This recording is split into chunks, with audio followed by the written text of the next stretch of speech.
Gelding, last of them now to make its way there. They're nearly ready to go. Race 5 on the program. They stand well. Light is on, racing. Megazone anticipated the start sweetly from the inside, lobbed in front. 10 Snip jumped away nicely. Deputano, they're going to hook back to last in the early stages. So War is now going forward, getting around the outside of True Attraction. On the inside of those, Gonna Go, and they're being followed on the outside by Treasured Crown as they gallop down the back. Then came British Bessie. Back there second last is Sluice Box, and 2 lengths to Deputano. At the 11.50 they go behind Megazone. In front leads the way, just getting a little fired up there as Chris Parnham tries to bring it back underneath him and settle. Out 3/4 clear from 10 Snip when they went past the 950. Almost 2 lengths to So War, who's over on the outside, beautifully placed in front of the big fellow Gonna Go. They're being followed over on the outside next of all by Treasured Crown, which is out there wider. On the inside, British Bessie, and just getting squeezed up between those twos, losing nearly a length there, True Attraction.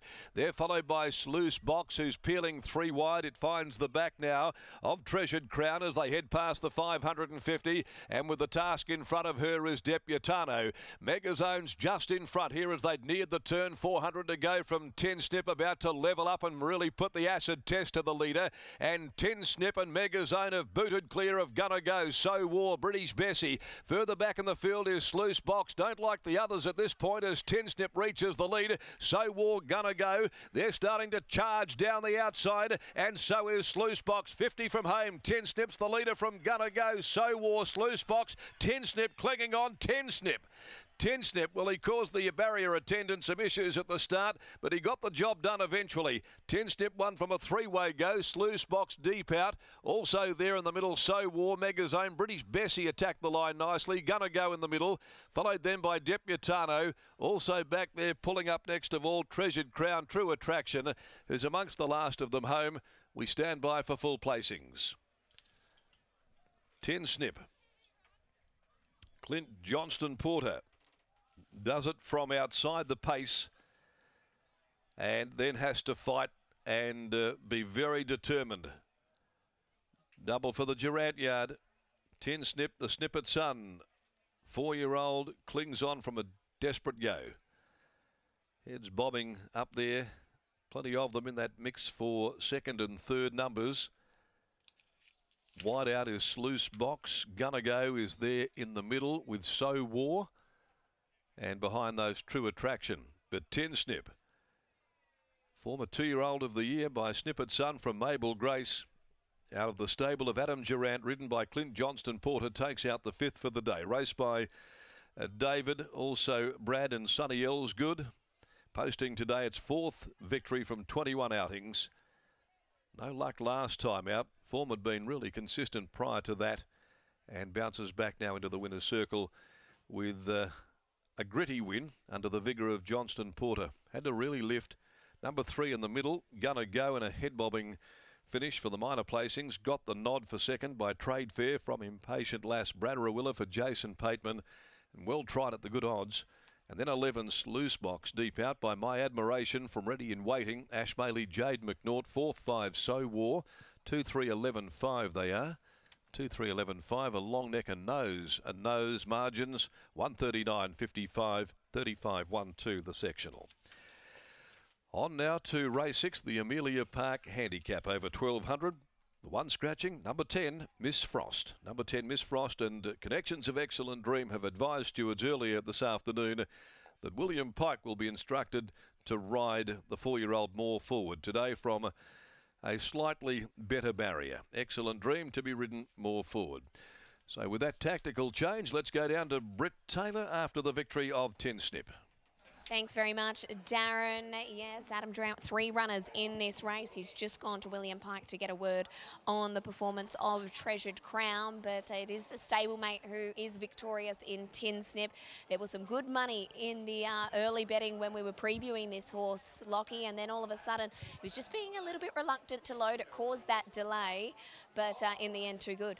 Absolutely, I'm sure Adam may have been a touch concerned when he wouldn't load, and he has been a horse that's been in work for quite some time, but in the end, Clint had him outside the leader, always travelled like the winner, and was good enough to put his neck out on the line. Adam joins me now. Adam, 3 horses to watch in the race. Firstly, pre-race, were you concerned when he wouldn't load? We know he can be a little bit like that.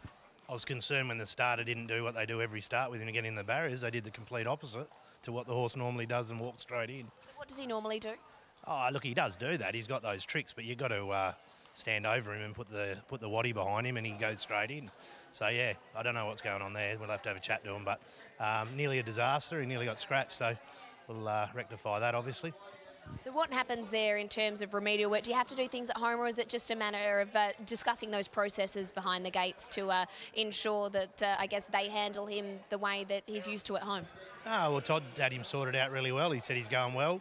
I'm not sure if there was a bit of miscommunication. I don't think, from what I've seen, Todd might not be here today, but yeah, usually they just stand over him and he walks straight in, but he was just playing games with them, swinging his backside around to the near side, and no one was getting near the back end of him. So, yeah, look, he's a cagey horse and he's got his tricks, but I was surprised to see the tactics to get him in the gates. It was completely different to what he's normally doing.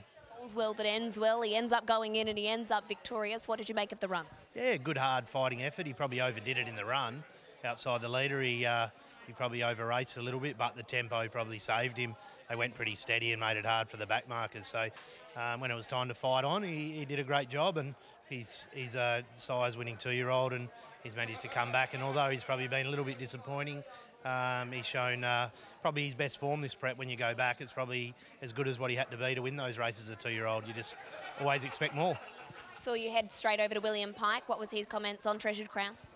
Just in the wrong part of a race, slow run race, no cover, and that's life. Wait for him over ground. Best for the rest of the day for Adam Durant? Look, I can't fault probably Try For Us or the Grey in the last, but they're both tough races. There's multiple chances in the race. Good luck for the rest of the day. Thanks, Britt. There's Adam Durant. Clint Johnson-Porter is with Lockie. Clint says, Adam, stop hogging the mic. He wants to salute about his winner. Clint, in a race devoid of speed, did you expect to be outside the leader? Yeah, we planned on just rolling forwards. He got the gates really well, and I just lobbed outside the leader nicely.